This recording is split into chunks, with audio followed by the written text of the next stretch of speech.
We'll get started. This is going to be relatively quick, so thank you all for joining. My name is Alex Levy. I'm here with Rewrite LA and also Public Democracy LA, PDLA, and we're really excited to share with you about the upcoming mini assembly and what Rewrite LA is. Max, you want to introduce yourself? Sure. My name is Max Clark. I volunteer with PDLA, and I helped Alex assemble some of the data and some of the information we will be presenting today. Awesome. Thanks, Max. So for transparency, I have not really used a webinar form of Zoom before, so there should be a Q&A option that if you have questions as we're talking, feel free to add them. And Max is going to keep his eye out for anything that comes up that should be addressed immediately. Otherwise, we'll look at them at the end. So let's get into this. So Rewrite LA. What we're trying to do is to reach a totally new audience and engage people who have been mostly disconnected from civic processes in LA. So we're using a combination of storytelling and social media, and this is where we'll meet people where they already are, in their neighborhoods, online, in their daily lives, and invite them into a new and exciting way to learn about the charter process, why it matters, and how they can get involved. You've probably already seen the social media launch. We have an Instagram and a TikTok, and more videos will continue to come out. The second part of this is a deliberative platform. So I think a lot of you actually participated, so we're really grateful for that. And that's the way that we're able to pull in people from across LA for them to share their opinions and their perspectives, and helps to start shape what exactly the charter should look at. What should the focus be? And then the last two parts are the civic assemblies. And so the first part is a mini assembly, and that's what's going to take place on December 13th.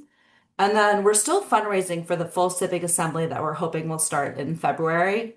And both of these are a way to engage a random group of Angelinos in the charter process and guide them through a really structured process in which they learn together, deliberate, think about different trade-offs for policy recommendations and otherwise, and come up with some really strong recommendations for the commission. And this is really exciting because there is a charter reform commission of 12 to 13 people that is coming up with the recommendations for the charter and what needs to be changed, what LA cares about. But they really want to hear from the public. They've been missing out on a lot of voices within LA. And so they've endorsed this project. They're really excited to hear from you. So please take advantage of both the social media, the deliberative platform, and continue to apply for our mini assemblies. So right now, we're really here to talk about the mini assembly.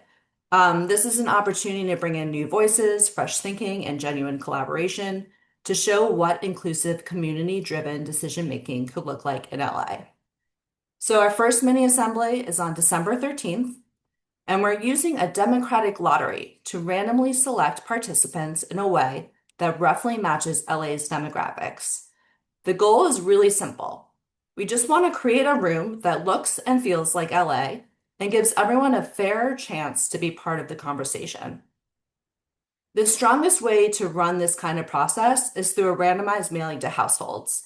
This is what really makes sure that an assembly brings in new voices and people who are not already civically active. But we used a modified approach for this one. We shared the opportunity through social media and community organizations. And so, because of that, some of the categories may not be perfectly represented, but we got pretty close. And since this is the first time LA has used this method, we wanted to share a quick snapshot of who applied and how they compare to census data. So you might be thinking like, why census data? Why use that as your comparison? For LA and for most places, it's the most complete data set that is available. So we recognize the categories aren't perfect. If you filled out the application, you might have kind of wondered like, where exactly should I put myself? And sorry about that. We really know that, but we really just needed that data in order to reflect LA as closely as we can. So I'm gonna get into the data just briefly. So the first parts are where we did really well in terms of the applications that we got in and how closely they matched the census data. So the first one is around age groups. We asked people what age groups they were in. You'll see that we got really good representation from ages 25 to 34 and 35 to 44. We got less good representation from the ages 16 to 24 and 75 plus. That's actually pretty typical and not an issue. And it definitely gave us a round enough pool that we're able to select from.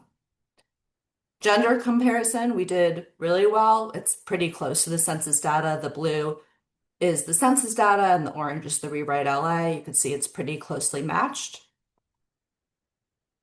For geography, we got really good representation from across LA. That was awesome to see. Some places got a little bit more representation, but across the board, we got a good pool of applicants from all of the areas.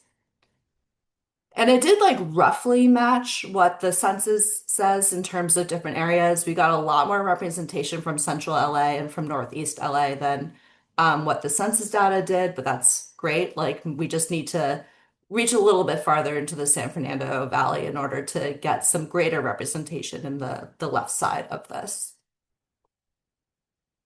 Race and ethnicity comparison, we did pretty well in this as well.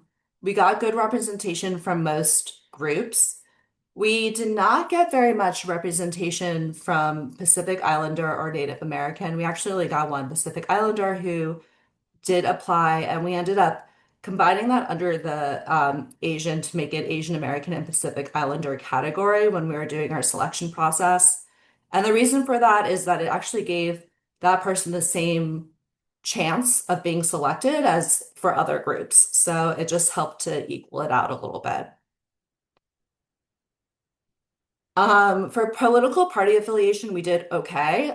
We didn't get as many Republicans to apply as we would like, so we're definitely going to be doing more for this next round to try to boost that number. But we did get enough to make it our panels be able to include representation from across the parties. The next two are where we needed to change a little bit of our demographics, or the way that our selection was handled. So for this one, this is the voted in November 2024 election. Most people who applied did vote, and we just did not have that many people who did not vote apply. So we had to change the target range a little bit for the selection panel in order to allow for a good randomization process to happen. And same for education.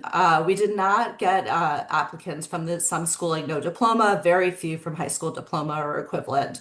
So we had to change the targets for those participants in the room in order to account for that. Before I go into what we did next, Max, any other additions to the whole demographic breakdown or things you noticed? Sure. Just wanted to be clear to folks that we think that if we were able to randomly select from all of LA City, a lot of these sorts of analyses wouldn't be quite as relevant, but we sort of as a group decided and discussed what are the demographics that we do think are very important. And then after we sort of came with that sort of values judgment, we then went out and got people to sign up, and then we have applied this filter. So it is something a lot of the people in our group, this is the first time I've been part of this process. I think that's true for Alex. People we are working with have conducted these events in other locations. But we are just really eager about exploring what the people of LA think. And we are, I don't know if I'm allowed to say, but we are experimenting a little bit.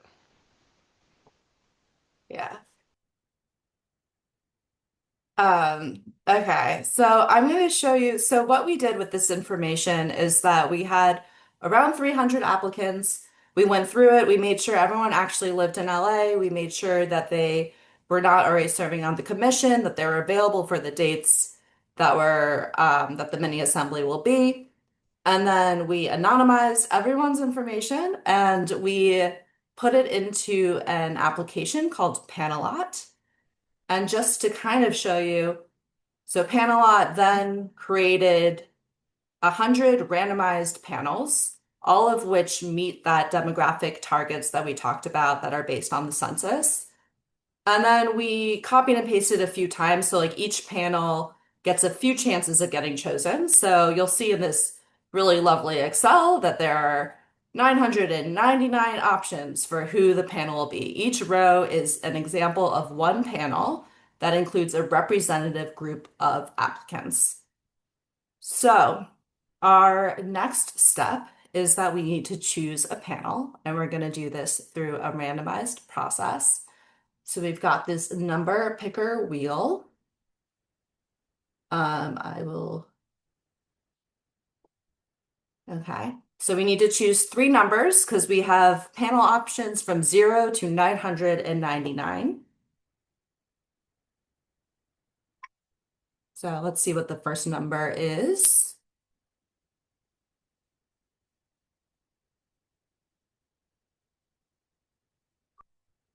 Okay, first number is 4.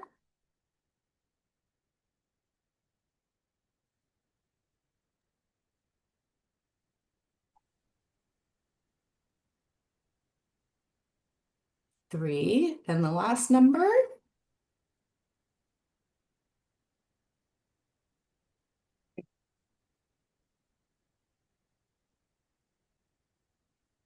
Okay, so this through this random process, we have selected panel 634.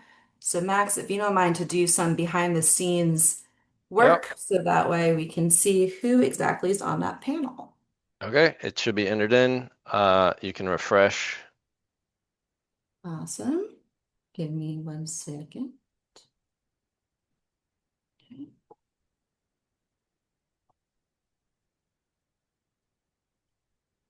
See. So we have panel 634, and here are our 40 delegates. Don't worry if you applied and you don't actually remember what your number is. You will be receiving an email tomorrow that will confirm your availability, check in to see what other kind of needs you might have in order to be able to attend. And for those of you who are not here, there is a chance that someone who is selected is no longer available on December 13th. Something else has come up. So we are going to have a list of backup panelists as well. So stay tuned. We'll give you more information about that as well. So, for those of you who weren't selected or who are just tuning into what LA is, you might be wondering how else can I get involved? We are going to be launching an ambassador program, which is a way to select people from across LA and specific neighborhoods that would like to be talking to their neighbors, asking them what they care about, helping them sign on to the deliberative platform, helping them register. So that application process will be opening soon. We'll also have an application opening soon for a January 10th mini assembly, as well as a new way of weighing into the delivery platform that will be specific to different kinds of issues that the commission is going to be talking about. So we've got a lot coming your way. Visit rewritela.org so that way you can sign up, so that way you're always aware of our updates. And yeah, we look forward to seeing those who are selected on December 13th. And yeah, I don't know, Max, Thanks, any last everybody. words? Yeah, Yeah, I appreciate everyone's time, and I look forward to the assembly. And I think we can have some very meaningful deliberation. awesome. Thanks all.